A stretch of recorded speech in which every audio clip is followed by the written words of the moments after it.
L'histoire de la reine de Saba est un récit fascinant qui traverse de nombreuses cultures et traditions, chacune apportant sa propre version de la légende.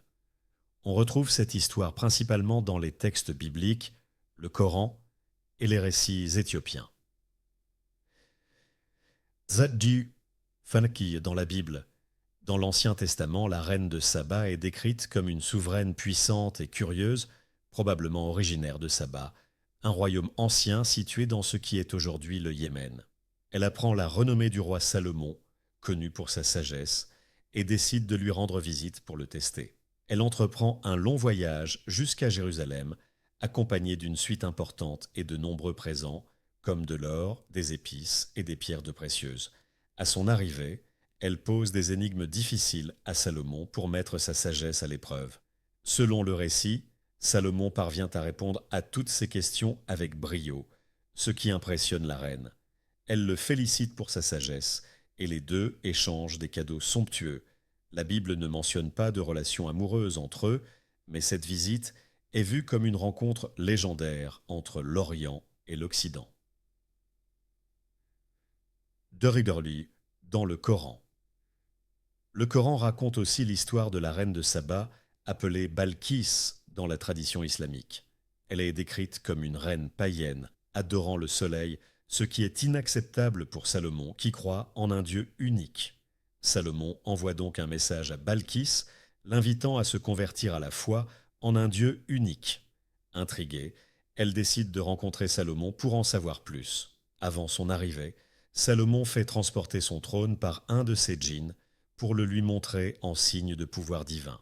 Impressionnée, elle finit par reconnaître la puissance de Dieu et se convertit à son tour, à la foi monothéiste. Zoduletash, la version éthiopienne, le Kebra Nagast. La version la plus romancée de cette histoire se trouve dans le Kebra Nagast, un texte sacré éthiopien. Ce récit raconte que la reine de Saba, appelée Makeda en Éthiopie, voyage pour rencontrer Salomon et en apprend beaucoup de lui. Fascinée par sa sagesse, elle passe plusieurs jours avec lui, et selon la légende, ils ont une relation amoureuse. Avant de repartir, Makeda aurait promis de ne pas avoir de relation avec un autre homme. De cette union naîtra un fils, Ménélik Ier, qui devient le fondateur légendaire de la dynastie salomonide en Éthiopie. En grandissant, Ménélik se rend à Jérusalem pour rencontrer son père, et il repart avec l'Arche d'Alliance, un artefact sacré, qui est ensuite conservé en Éthiopie selon la tradition. Tigzabib Karta. Interprétation et symbolisme. La reine de Saba représente souvent le pouvoir, la richesse et la curiosité intellectuelle. Elle incarne également un symbole d'unité entre l'Orient et l'Occident, entre le monde païen et la foi monothéiste.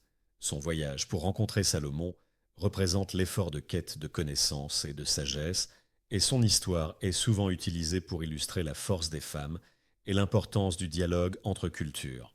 Cette légende continue de fasciner et inspire des œuvres d'art, de la littérature et même des films. Pop